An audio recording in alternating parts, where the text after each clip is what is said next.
بسم اللہ الرحمن الرحیم۔ شروع اللہ کے نام سے جو بڑا مہربان اور نہایت رحم کرنے والا ہے۔ آج کی ویڈیو میں ہم ستاروں اور فال کے ذریعے سے قسمت کا حال جاننے اور توہم پرستی کے بارے میں جانیں گے۔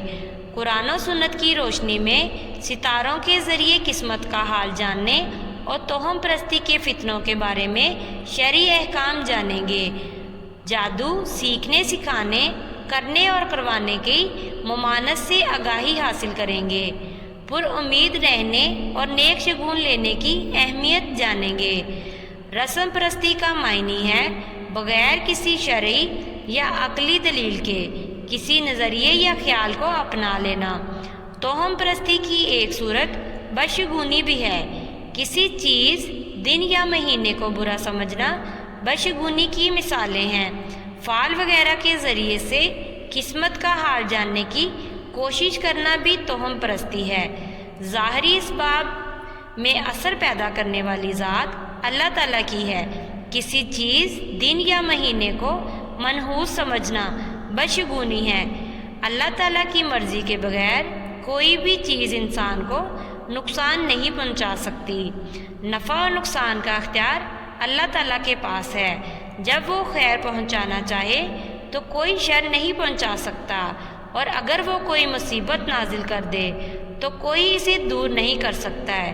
سورہ یونس میں اللہ تعالیٰ نے فرمایا ہے، اور اگر اللہ تمہیں کوئی تکلیف پہنچائے تو اس کے سوا کوئی اسے دور فرمانے والا نہیں، اور اگر وہ تمہارے ساتھ خیر کا ارادہ فرمائے تو اس کے فضل کو کوئی ہٹانے والا نہیں۔ وہ اس فضل کو اپنے بندوں میں سے جسے چاہتا ہے پہنچاتا ہے، اور بہت بخشنے والا، نہایت رحم فرمانے والا ہے۔ انسان کو جو بھی مصیبت پہنچتی ہے وہ اس کے اپنے ہی اعمال کا نتیجہ ہوتی ہے۔ جو لوگ دین کے علم سے محروم ہیں وہ توہم پرستی میں مبتلا ہو جاتے ہیں۔ کسی انسان، جانور، دن یا مہینے کو منحوس سمجھنا جہالت اور توہم پرستی ہے۔ جو لوگ سفر کے مہینے کو منحوس سمجھتے ہیں وہ دراصل خام خیالی کا شکار ہیں۔ زمانہ جاہلیت میں لوگ سفر کے مہینے کو منحوس سمجھتے تھے۔ مستقبل کے حالات جاننے اور مستقبل کے کام بنانے کے لیے ستاروں کی چال، فال یا جادو ٹونے وغیرہ کا استعمال اسلام میں حرام ہے۔ مستقبل میں اللہ تعالیٰ سے خیر طلب کرنے کے لیے رسول اللہ صلی اللہ علیہ وآلہ وسلم نے استخارہ کی تعلیم دی ہے، جس کا مسنون طریقہ یہ ہے کہ 2 رکعت نفل نماز پڑھ کر اللہ تعالیٰ سے خیر طلب کرنے کی دعا کی جائے۔ اسلام نے جسے توہم پرستی سے منع کیا ہے، اسی طرح بدشگونی اور بدفعلی سے بھی منع کیا ہے۔ نبی کریم صلی اللہ علیہ وآلہ وسلم نے فرمایا، جو شخص نجومی کے پاس جائے، اس سے کوئی بات پوچھے تو اس کی 40 راتوں تک نماز قبول نہیں ہوگی۔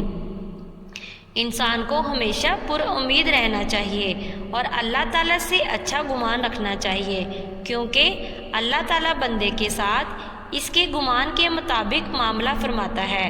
نبی کریم صلی اللہ علیہ وآلہ وسلم نے فرمایا، بدشگونی کی کوئی اصل نہیں، البتہ نیک فال لینا کچھ برا نہیں۔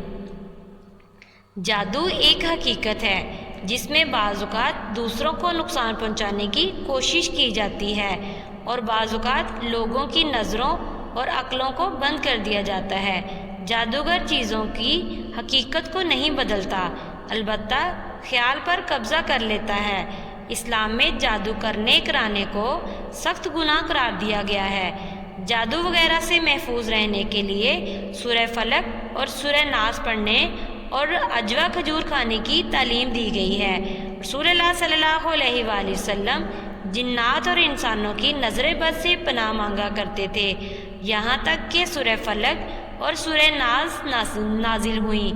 جب یہ صورتیں نازل ہوئیں تو آپ صلی اللہ علیہ وآلہ وسلم نے ان دونوں کو لے لیا اور ان کے علاوہ کو چھوڑ دیا۔ نبی کریم صلی اللہ علیہ وآلہ وسلم نے فرمایا، جس شخص نے صبح کے وقت 7 عجوہ کھجوریں کھا لی، اس دن اسے نہ زہر نقصان پہنچا سکتا ہے اور نہ جادو۔ نبی کریم صلی اللہ علیہ وآلہ وسلم نے فرمایا، تباہ کر دینے والی چیز اللہ کے ساتھ شرک کرنا ہے، اس سے بچو، اور جادو کرنے کرانے سے بھی بچو۔ جادو ستاروں اور فال کے ذریعے سے قسمت کا حال جاننے اور توہم پرستی کی وجہ سے معاشرہ بہت سی برائیوں کا شکار بن چکا ہے۔ ایسے لوگ مسائل کے اصل جڑ تک پہنچنے کی بجائے غیر ضروری کاموں اور باتوں میں الجھے رہتے ہیں۔ ایسے لوگ شاید وقتی فائدہ تو اٹھا لیں لیکن بڑی بڑی کامیابیوں سے محروم رہتے ہیں۔ توہم پرست لوگ اپنی جہالت کی وجہ سے بعض اوقات معاشرے میں مذاق بن جاتے ہیں۔ توہم پرستی اور خرافات کے شکار لوگ معاشرتی تعلقات میں توازن سے محروم رہتے ہیں اور دوسرے لوگوں سے بدگمان رہتے ہیں۔ جادو ٹونے اور ستاروں کی چال کے ذریعے سے کام بنانے کے شوقین لوگ اپنے مال اور ایمان کا نقصان تو کرتے ہی ہیں، بعض اوقات اپنی جان اور صحت کا بھی نقصان کر بیٹھتے ہیں۔ جاہل عاملوں اور شعبدہ باز لوگوں کے ہتھے چڑھ کر لوگ طرح طرح کی پریشانیوں میں مبتلا ہو جاتے ہیں۔ ہمیں چاہیے کہ اللہ تعالیٰ کی قدرت پر کامل یقین رکھیں، مستقبل میں اللہ تعالیٰ سے خیر طلب کرنے، حاجات پوری کرنے اور شر سے محفوظ رہنے کے لیے استغفار، صدقہ، نماز حاجت اور دعاؤں کا اہتمام کریں۔ اس بارے میں نبی کریم صلی اللہ علیہ وآلہ وسلم نے ہمیں روشن تعلیمات عطا فرمائی ہیں، ہمیں ان سے روشنی حاصل کرنی چاہیے۔ اللہ تعالیٰ ہم سب کو قرآن و سنت کی پر عمل کرنے کی توفیق عطا فرمائے، آمین یا رب العالمین۔ امید ہے کہ آج کی ویڈیو آپ کو پسند آئی ہوگی۔ اگر ویڈیو پسند آئی ہے تو لائک اور شیئر ضرور کریں اور بیل آئیکن ضرور دبائیں تاکہ ہر نئی آنے والی ویڈیو کا نوٹیفیکیشن آپ کو مل سکے۔ جزاک اللہ۔